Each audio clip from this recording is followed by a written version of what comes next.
Welcome to the SAG-AFTRA Foundation's Conversations at Home program. I'm Audrey Cleo Yap. I'm an entertainment journalist. Now, it is my pleasure to introduce our panel, Rosario Dawson, Ernest Dickerson, Ava Duvernay, and Roberto Patino from DMZ. Welcome, everybody.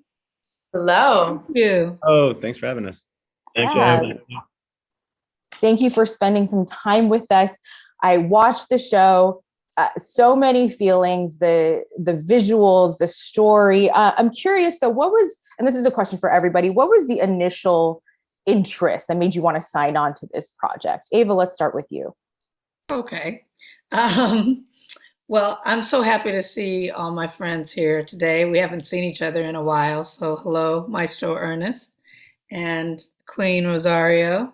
And my partner in crime, Roberto Patino. So he was really the impetus for me coming on board. I was introduced to him by Warner Brothers. They said that they had this brilliant writer who had, built a world on paper from one of the DC comics. And would I be interested in meeting him and talking with him? And once I met Roberto and heard his vision for how he was going to take the DC comics and really go further with them. This isn't just an adaptation. This is a reimagining, an expanded vision of what the DMZ is on the page. I was, immediately entranced by what he wanted to do and wanted to help in any way I could.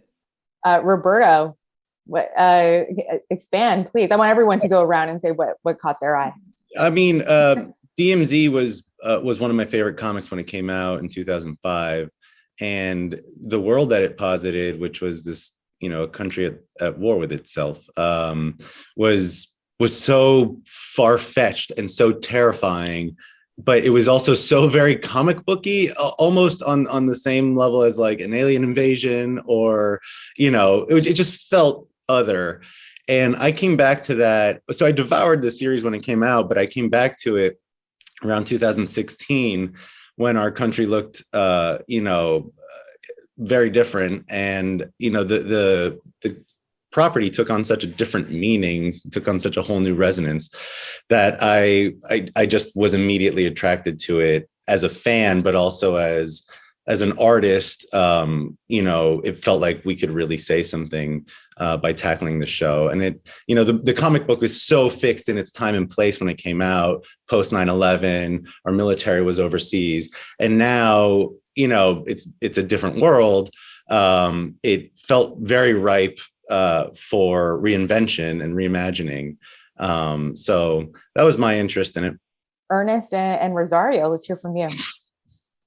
Well, I was in South Africa when I got contacted by Ava and Roberto, and they were putting the show together. And the pilot had already been done. And it's when I saw the pilot and after talking with them, I really wanted to do this because I hate to say it, but this is a possible future for our country. Right. And it is our job as artists to talk about the dangers that are facing us as a people in this country and around the world. And so I wanted to be part of that because the best speculative fiction has always been about hipping us to the problems, the big problems that are coming. And after the events of this week, we see that we might be closer and closer to this kind of a world. Mm. Yeah, I love all of these people. And I think, hearing from all of them, you can understand why. I think they approach their work with such gravitas and intention. I was just really excited to be able to work with everyone on this particular project. This is a storytelling from a community that, for me, I feel like I grew up in. I grew up in the Lower East Side. I grew up in an abandoned building. I grew up, in the 80s and 90s in New York during the heroin, crack, AIDS, epidemics, housing crisis, and really saw people struggling to make community. And not just survive, thrive, knowing that no one else was coming there to save them. And, and now they got to be protagonists in this story and to kind of show a different way forward, which is what I grew up with. I really grew up with resilience and tenacity and sort of like knowing what those values and those, kind of ambitions, how that can make a difference, not just totally solely for self, but really for community. And I just really loved the opportunity to share that with people. We know war, we've seen it, we see it all around the world, we know it in our history, but we don't always know a different way forward. And I think you need to broaden the horizons of the types of people that you bring to the table to figure out how to problem solve. And it's not just sort of the head honchos at the top and the warmongers at the top. It's going to be the healers and the folks who are really just trying to see each other and make culture when everything else is stripped away. And it was just really, really gorgeous to kind of deep dive with everyone in that world. And building on that, the project also, I think for all of us, felt pretty scary to tackle. Like it's a very tender subject. And I think when I feel that way, it's more of an affirmation that I should give it 150% and not look back. So there was that element, but something that Rosario touched on, you think of Manhattan, which is such a hub of our planet. You can find any walk of life and any creed and color there, and to be able to tell the story of that place, gone pear-shaped, but really elevating voices and people of color without, any restraints. That was also massive attraction to me.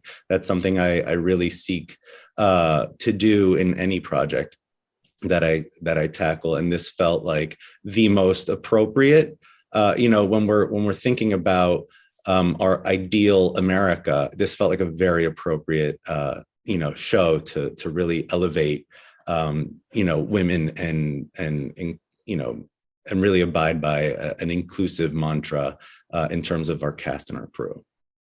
Yeah, I'm touching on a lot of relevant themes. Yes. And I want to talk about that world building.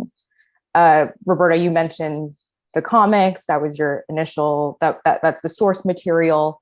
I wonder for the showrunners and directors, how much were you leaning on that? And Rosario, did you look into the comics at all? Or was this, how much of that was influencing and shaping this world building?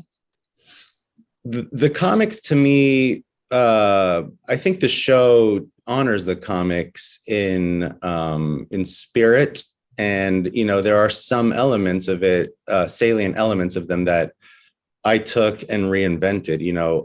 Alma, Rosario's character, Alma Ortega, is based on my favorite character of the comics, a woman named Z Hernandez, who is a medic. She's a war medic, and she regularly puts herself in the line of fire to save other people.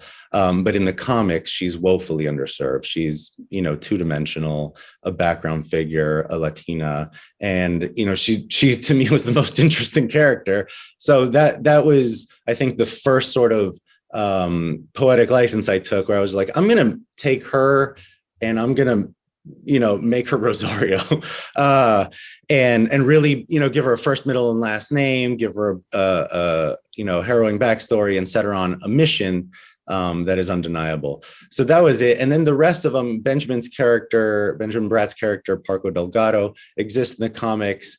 There were some creative choices I made with him. Wilson Lin, who is played by Hoon Lee, he exists in the character, also different imagining.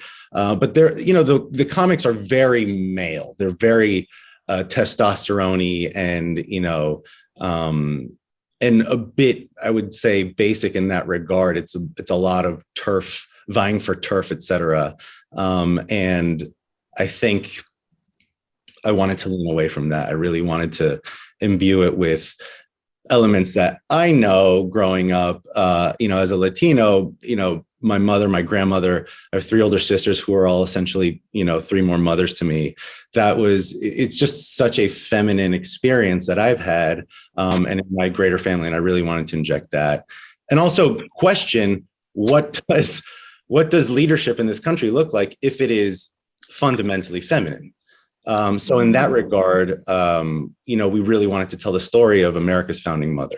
That's what actually, one of the things that I was excited about was that it wasn't just some like cut and paste of the comic.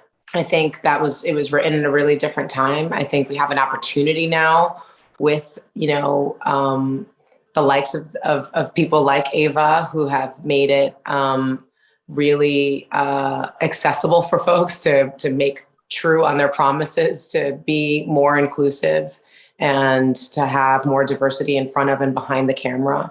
And I think to widen the scope to the folks who were in the background, they were there, but a lot of them were in the background, in this comic. And I think, it's the marginalized that really make the difference. It's the workers right now who are fighting for union rights that we're all paying attention to out of this pandemic. It's the nurses and the essential workers that we're starting to recognize that really make the world go round. And I think to the timing of this coming out, I mean, we filmed the pilot, we finished it March 2020. We had a year and a half to come back for the last 3 episodes. And, that intention was already there because that's what's been fomenting all of this time. And it lands, I think, so much more powerfully and palpably now with just sort of the shift in our narrative in our across this country, where we're really wanting to look past certain stigmas and really start questioning certain things. We've seen the whole world pivot. Things that were said that has to be the same way and can never change, changed overnight. And when people are trying to push us back to go back to normal, well, what is normal and what was normal shouldn't have been? And how do we bring something forward in a different way that recognizes people and beyond just, standing in our balconies and clapping for folks at 7:00? Like, let's really, listen to them and hear them and bring them to the table and see what they have to bring. And so I think it's really, really powerful, that choice that Roberto made. And the timing of it with Ava and Ernesto to come on board was just like, the vision that they have and the ability that they have, that they've worked, and we were just able to meet this moment in a way that I think was just really, really powerful. And I think we were joking and, we're at the South by Southwest doing the premiere and we're all crying. And it was like, does this seem narcissistic that we're crying at our own thing? But it just, it was really intense. It's really intense story. And it's really beautiful to see who gets to speak forward and what they're actually saying. It's different than I think people were expecting. And for these types of big stories about war and civil war, and we've been kind of in that conversation now for years, there was solutions that were presented, like real solutions and real questions that were asked. And I think that's really important and really beautiful. So March 2020 feels like 4 variants and a lifetime ago. So that was, wow. So in building this world then, Ava, what was the most challenging thing from your perspective as a director and as a showrunner? Well, Roberto's a showrunner. I was the executive producer and the director of episode 1, the pilot. And I have to say, there are challenges to every production. I think when I think about this production, I think about the cast.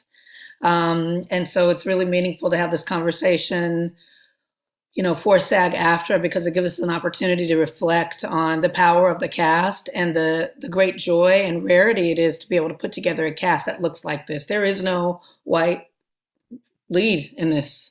This is all people of color and a lot of different colors. You've got Black, brown, Asian, Middle Eastern, North African people, like all kinds of people are in this, and they're driving a story about the future. And in order to do that, you needed a great leader, not only one that was, narratively leading in the story, but on set, and that's Rosario Dawson. I mean, I just have to say, and I've said this to a lot of people since I've had the opportunity to work with her, and I've worked with a lot of people, a lot of fancy people. She might be my favorite woman actor that I've ever worked with. And as a lead, as a grown woman who stepped in fully flexible and open and animated and giving and loving and silly and funny and just full of joy every single day and every single moment. And this show is not the most joyous show. I mean, it's talking about some serious things, but we work together in the scene, and then, she'd pop out into this, she'd do this. She loves it. And as a director, to work with an actor who wants to be there and with every fiber of their being is showing you, is showing the crew, is showing their fellow cast members, look what we get to do. That's what it feels like working with Rosario. Look what we get to do. Look what we're doing today. Even if she's shooting someone or falling in the gutter, right? She was excited to do it. And it was so contagious and so thrilling. That I just have to say, when I think about the show, I don't think about challenges. And of course, there were many. There always are. Mm-hmm. I think about the joy of Rosario Dawson and how it's infectious. And I want to have that illness for sure, because it's really wonderful. And I miss you. I miss working with you. Doesn't look like I'm going to work with you for a long time because you've got 90 things and I've got 90 things. One day again. One day again. Please. Yeah, I have to agree totally with Ava, because Rosario was like the best cheerleader we could ever have. She just kept the crew buoyed because it was hot down there in Hotlanta when we were doing episodes 2 to 4, and it got a little rough. But that Rosario was our bright ray of sunshine that brightened up all of our days every day. It's true. I also, I think on 2 levels, setting the tone for everything that Ava just mentioned, but also on a craft level, I think having Rosario there and day after day after day after day delivering at the level that she was delivering made everybody else like step it up. So across the board, I think the influence that Rosario had on the show is just, she is the consummate number one and really elevated this thing off the page into a way that, really came into its own because of her. Everybody bought their A game. Everybody came. Rosario, what does it take to be number one on call sheet, since you're in every limited series on television at the moment?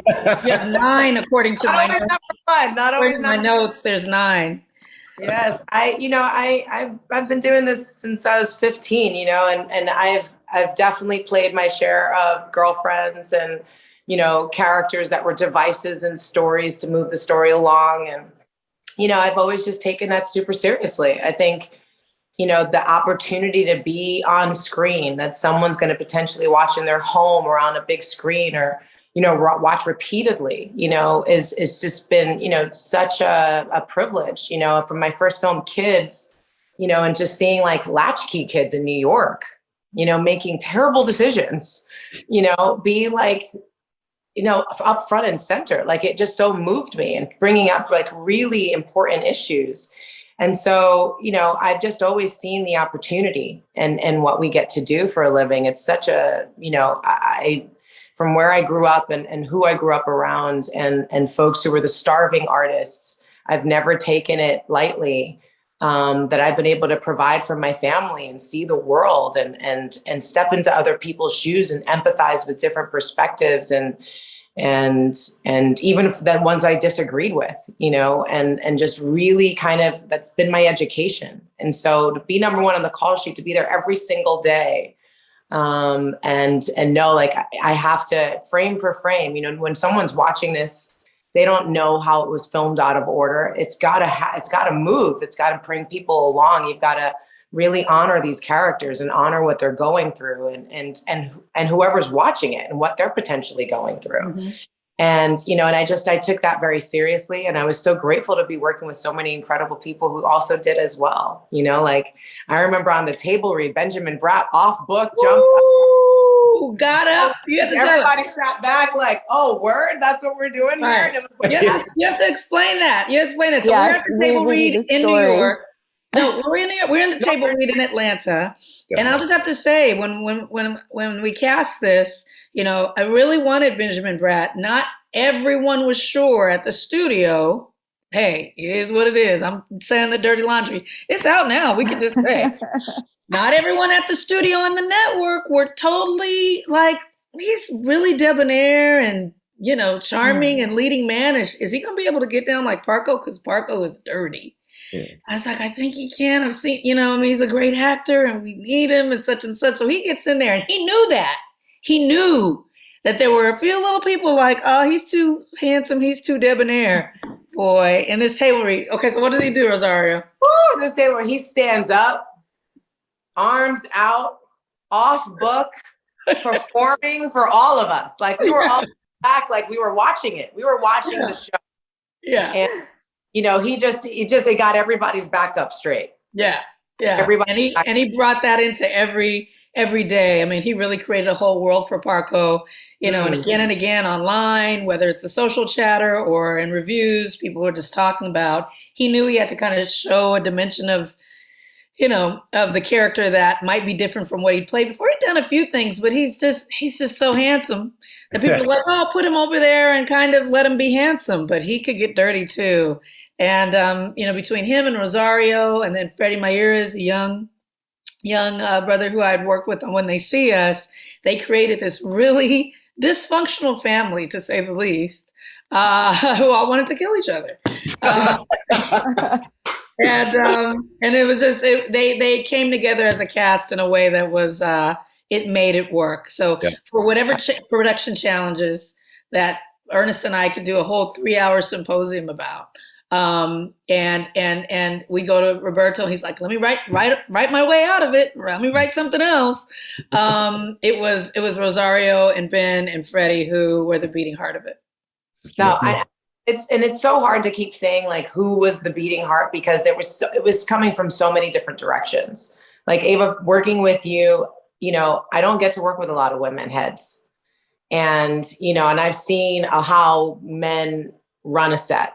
And they do it in various ways, but there tends to be a lot of similarities. And you just came on that set and just led, and I told you this all the time, with just this nonviolent communication and emotional intelligence. Like it just, every time I would see this like fire trucks coming towards you, and they'd all go back out without the sirens blaring anymore. Like it just was like shoulders would relax. Mm-hmm. People just were like assured, comforted, invigorated, empowered, and it was just really amazing because we really hit the ground running with this. And it was just really beautiful to see people take the reins in all their respective spaces and places and really run with it, from, just even knowing with the casting, I'll always be grateful that you fought for Mr. Benjamin, because that was just level, to finally be able to work with Ernest after all of these years. We've been such big fans of each other, and this be the project in the way that we could deep dive was just unbelievable.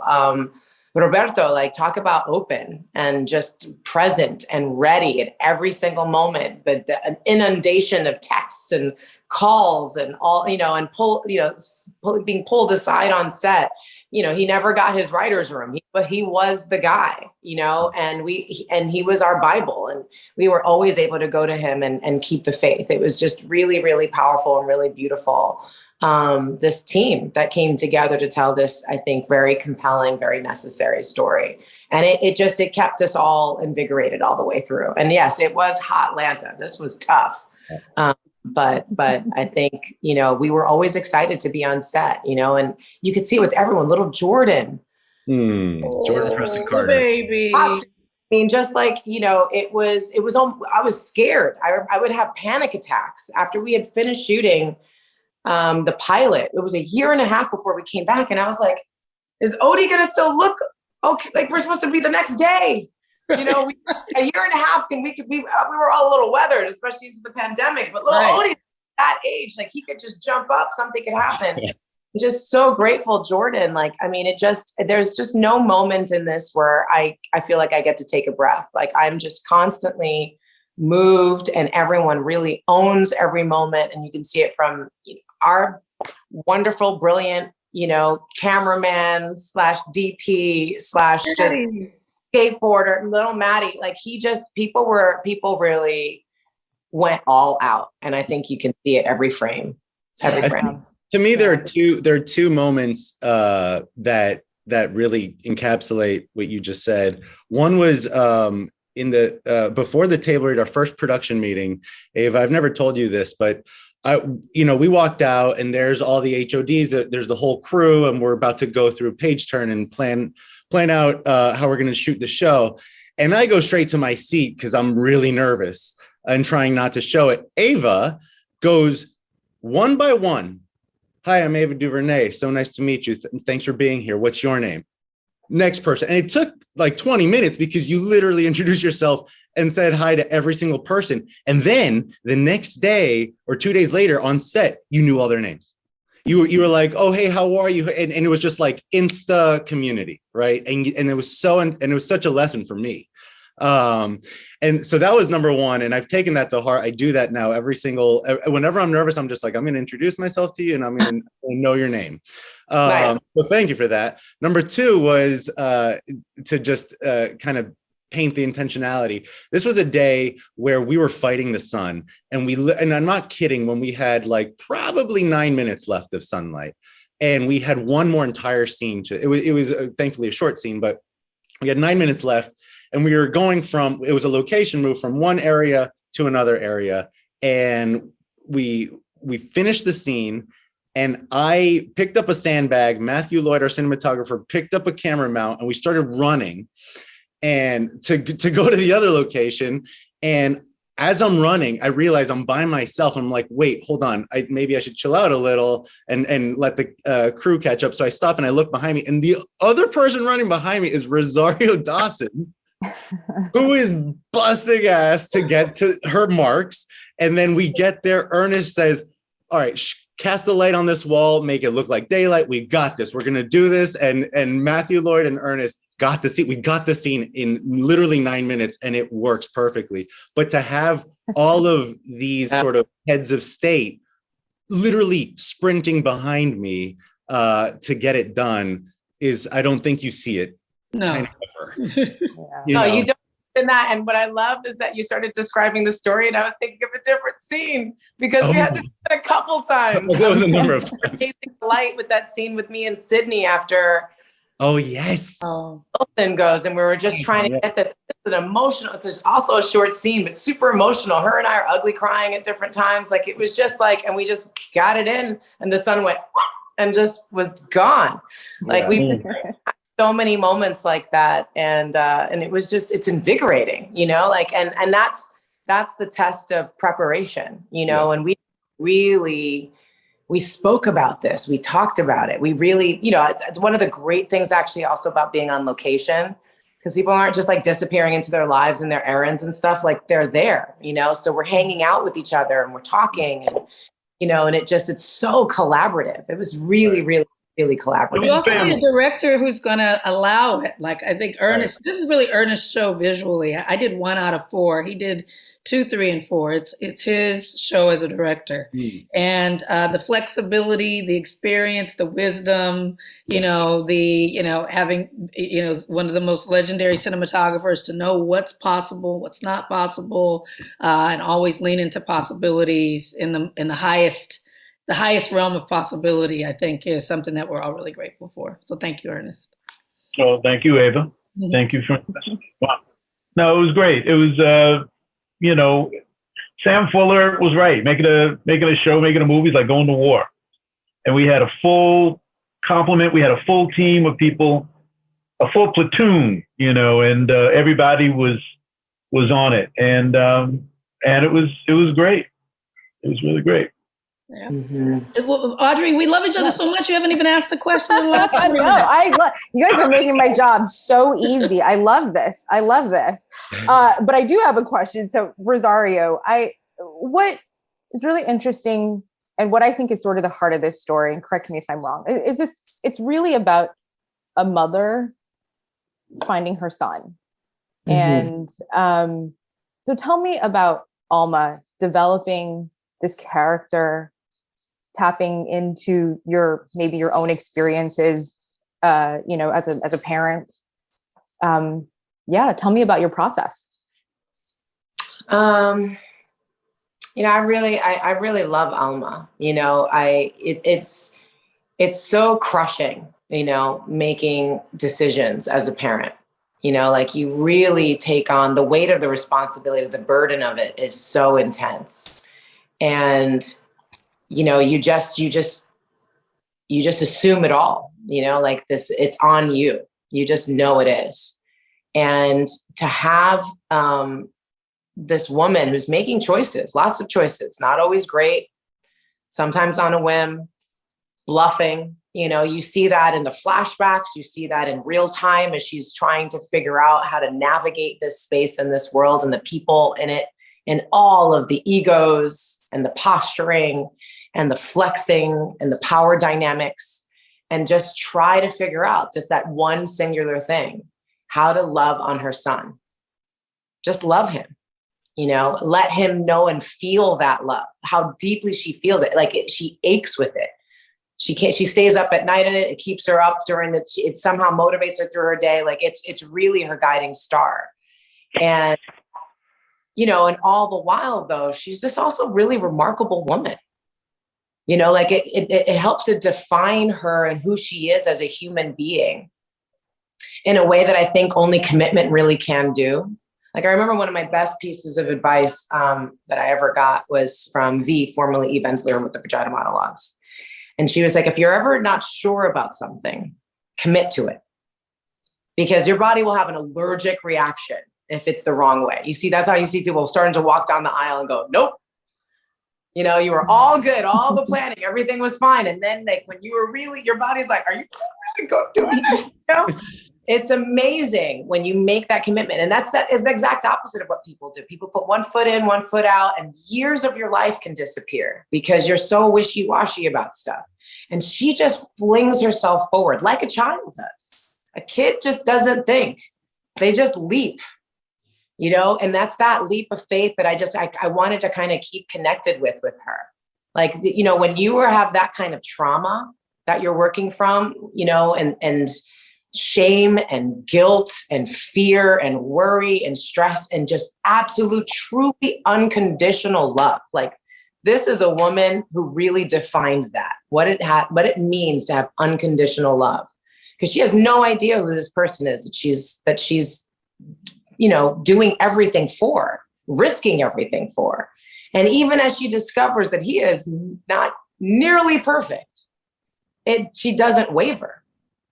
Because that's not what true love is. It is not conditional, and it was just so remarkable to kind of just key into that and like what that is, to just give yourself truly, what does that mean? Wholeheartedly to something, and how that helps to guide your path. And that was what was so interesting. It's not trying to be I get very caught up, especially having for so many years played a small role in bigger stories. Like I get very particular about like what it is to help move this story along and be true to that overarching theme.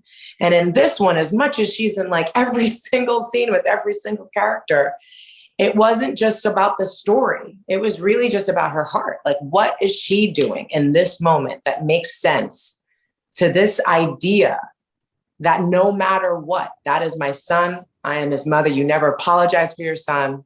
You just love him. And you do whatever it is that you possibly can imagine in that moment as it's presented to you would be the right thing to protect, love, and serve that child. And it was so powerful because there were so many times where I'm going, why is she doing this? How is she doing this? How do I make this make sense? And that helped and change things. There were totally times we were sitting there with Roberto and, and he's like, okay, in this scene, I'm really seeing her fight back in this way. And me go, no, I can't see that. Maybe let's look at it from this perspective, because if this is who she is this nurse who just puts just life. It doesn't matter how good, bad, or ugly that person is. They're alive and deserving of the care I can give because I can give it. So how does that show up in this scene where I'm being attacked? How can I still be that? It was really amazing to be in her shoes and to love on her in the way that she was loving on her son. and then to watch her transform and grow from that. Yeah. Because when you do give yourself over, you can't help but just learn what you're capable of. Learn what everyone is capable of. Love that.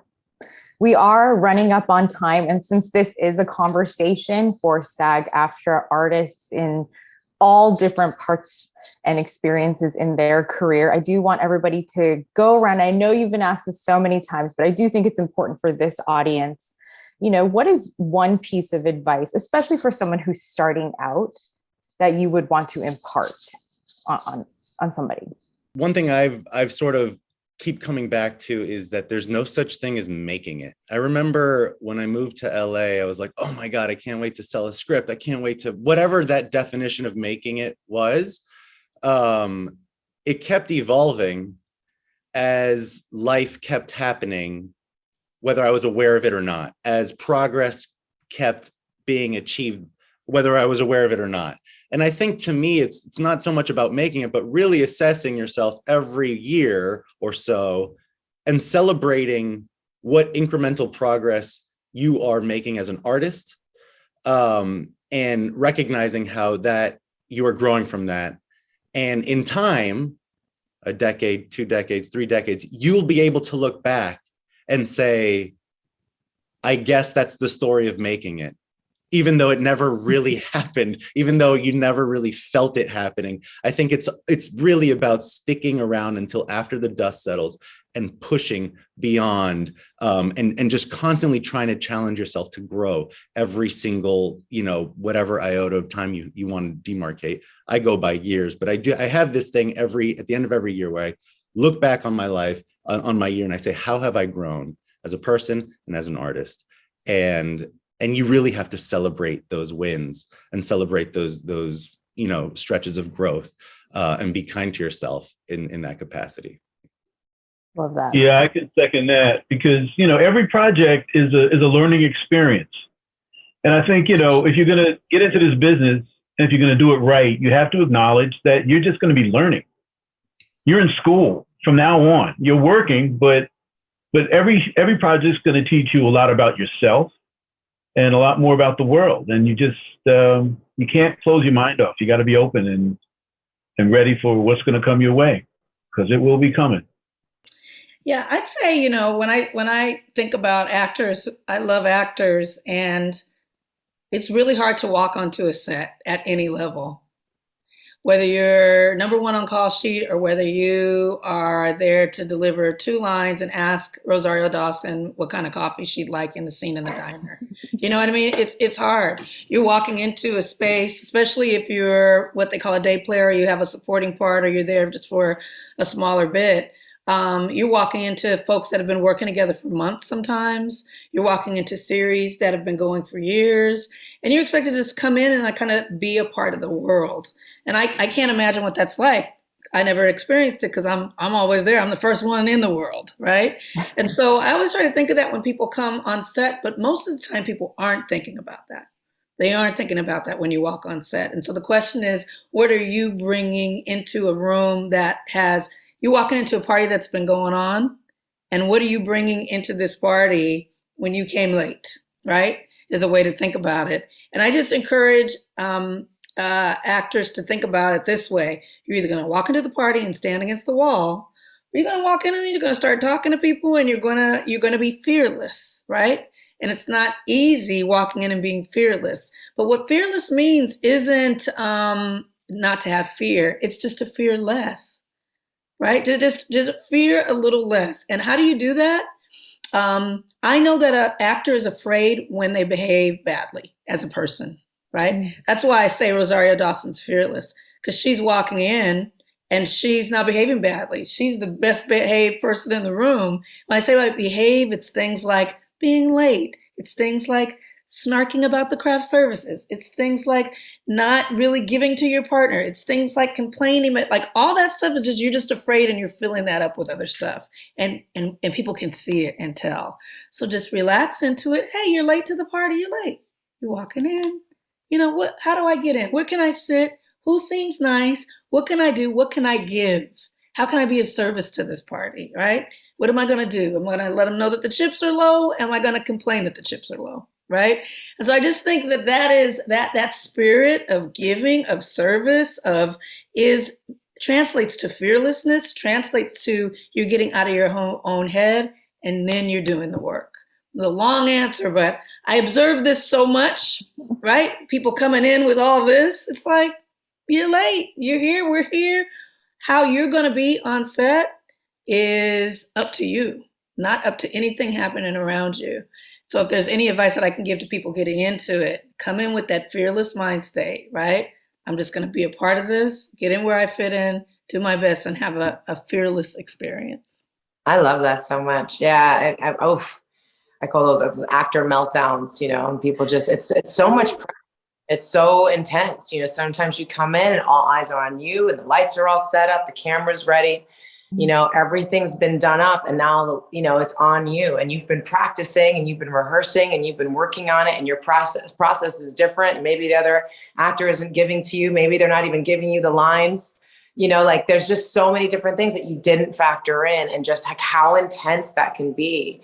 And so for me, it's just like, just try to be present as much as you can. In that moment, when I call that actor meltdown, when you see someone really lose it, because the pressure is just too much, it's like, it's just breathe and be here with us. Be present. That is always the most incredible thing that you can ever do, because it goes by fast. We're hustling, auditioning, sending in that stuff. The days just disappear. The weeks, months, years just go. Roberto just asked me something I did for a short film, and he was like, "How was it working with this actress?" And I was like, I forgot I did that short film. It was like a tiny little role, and I wish I'd kept a journal, really just made it about that experience, and not just about like sort of that fear in that moment, you know what I mean? And that perform, whatever it was, it's just, if you give it your all and you feel good about it, like you're excited to be there, and you see the opportunity in it, and you're bringing that investment of that positive energy, it's going to be great. It just is, because the person who's sitting at home is going to feel you, is going to really feel that. And so, yeah, just try to take it in and enjoy it for what it was. It'll never be the same. I love that some of the projects I've worked on, like they won't allow cell phones now, or all of these different things. And I really love that, because it reminds people, like, not only, yes, did we were able to make movies and stuff like that without cell phones. Yes, it's remarkable. You watch some old, short films, silent films, and you're just like, I can't believe what they pulled off. Yeah. But really just that idea of like, talk to that actor, talk to that director, talk to that crew member, like why are you even in this industry with these crazy hours and sometimes very unpredictable food and elements and all the different that go on, but how are we all here together? What brought us into this moment? And it always moves me. It always gets me back to that, like, look at what we get to do. Like, I really do think about that every single day. Like, this is what we get to do. And sometimes it's gnarly and it's hard and it's dirty and it stinks and it hurts. Sometimes it literally physically hurts. But look at what we get to do. Like, it's so magical to me. And if you keep that magic in you and you'll keep bringing it. And I think, if you're not in it for the magic, then there are other jobs, I could be here, but, it's not everybody gets paid so well, treated so well. I've gone up the ranks in this. It's not always been so welcoming. And, I still stuck with it, and I'm glad I did, because I love it. That love kept me through it. And I hope that's what keeps everybody who's on this and watching this through it. Love that. Wise words from everybody. And what a privilege it is to be able to say you don't have to do the job, but you get to do the job. Right. Yeah. So, well, thank you everybody for sharing behind the scenes stories from DMZ, your craft and so much more with your fellow performers and artists. Thank you so much. And making this the easiest panel I've ever had to moderate. Seriously. Thank you. Thank you so much. Thanks for having us.